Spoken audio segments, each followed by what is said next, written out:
অনেক প্রশ্ন এসছে, আপনি আমাদের অনুষ্ঠানে আসবেন শুনে আমরা আমাদের ফেসবুক গ্রুপে, তারপরে বিভিন্ন জায়গায় আমরা এটা প্রচার করেছিলাম, ইনস্টাগ্রামে।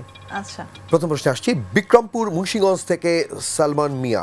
উনি প্রশ্ন করেছেন, হঠাৎ করে হারিয়ে গেলেন আবার ব্যাক করলেন, এই হারানোর কারণ কি? আমার ব্যক্তিগত কারণ, আমি প্রেগন্যান্সির টাইমটা একটু ব্রেক দিয়েছিলাম।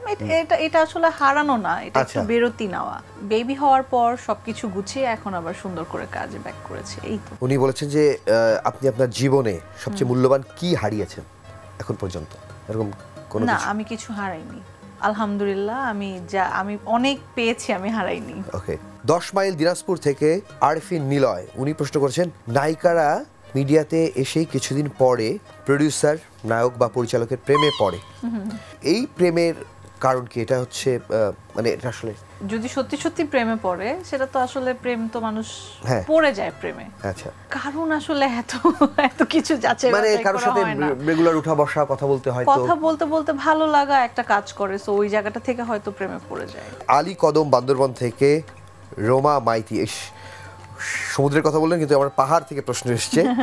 আপনার দীর্ঘ ক্যারিয়ারে মাত্র 2টি সিনেমা করেছেন, এরপরে আপনাকে সেভাবে বড় পর্দায় পাওয়া যায়নি, এর কারণ আসলে কি? অন্যদের মতো বলবেন স্ক্রিপ্ট পছন্দ হয়নি, আমি নিজেই আসলে চাইনি, নাকি ভালো লাগেনি, বা নাটকই বেশি ভালো লেগেছে?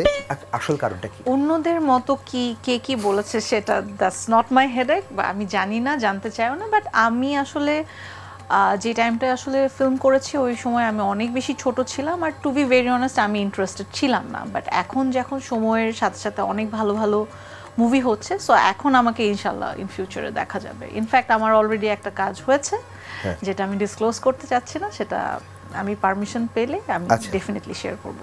গ্যান্ডারিয়া পুরান ঢাকা থেকে আলিফ খান প্রশ্ন করেছেন, আগের মতো আপনি আর পরিবারকে সময় দিতে পারেন না, এতে করে কি আপনার, মানে উনি বলেছে, উনি হয়তো আপনাকে পাননি, আমি জানি না, আচ্ছা, এবং নিজ এলাকায় কখনো আসলে এখানকার অনেককে আপনি পথে দেখা হলে চিনতে পারেন না, কাছের মানুষ থেকে দূরে যাওয়ার কারণ কি? পরিবার, কাজ সবকিছু মিলিয়ে আসলে কিভাবে মেনটেন করেন আপনি, করা উচিত? First of all, I am very family oriented person. আমি কখনোই ফ্যামিলি থেকে দূরে না, আর আমার ফার্স্ট প্রায়োরিটি সব সময় আমার ফ্যামিলি ছিল, ফ্যামিলি আছে, এখন তো আরো বেশি। আচ্ছা, উনি হয়তো একটু রাগ থেকে বলেছে, হয়তো পুরান ঢাকায় গেলে আপনি কখনো? পুরান ঢাকায় এত তো আমি ডিটেইলে বলবো না, আমি পুরান ঢাকায় যাই কি যাই না বা কি। বাট ছোট থেকে যেমন আমাকে সবাই, আমি যদিও পুরান ঢাকায় বড় হয়েছি, বাট আমাকে ওইভাবে কেউ, অনেক মানুষকেই চিনি না, বাট আমাকে সবাই চিনে, কারণ আমি ওইভাবে মানে থাকে না, একটু ঘর কোণে টাইপের মেয়ে ছিলাম, যে আমি স্কুল, কলেজ, বাসা, কোচিং, কাজ, বাসা, এরকম আর কি। এর থেকে বেশি আমি খুব বেশি মানুষের সাথে মিশতাম না। বাট হ্যাঁ, আমার ফ্যামিলি মেম্বার্স যারা আমার কাজিন, মামা, খালা, চাচা, ফুপি, এদের সাথে আমার খুব ভালো বন্ডিংস। বিনোদপুর রাজশাহী সদর থেকে আনিকা বিনতে লায়লা, তিনি প্রশ্ন করেছেন, আপনার স্টুডেন্ট লাইফে কোনটা বেশি ভালো লাগতো, বই পড়তে নাকি প্রেমে পড়তে? দুইটার একটাও না।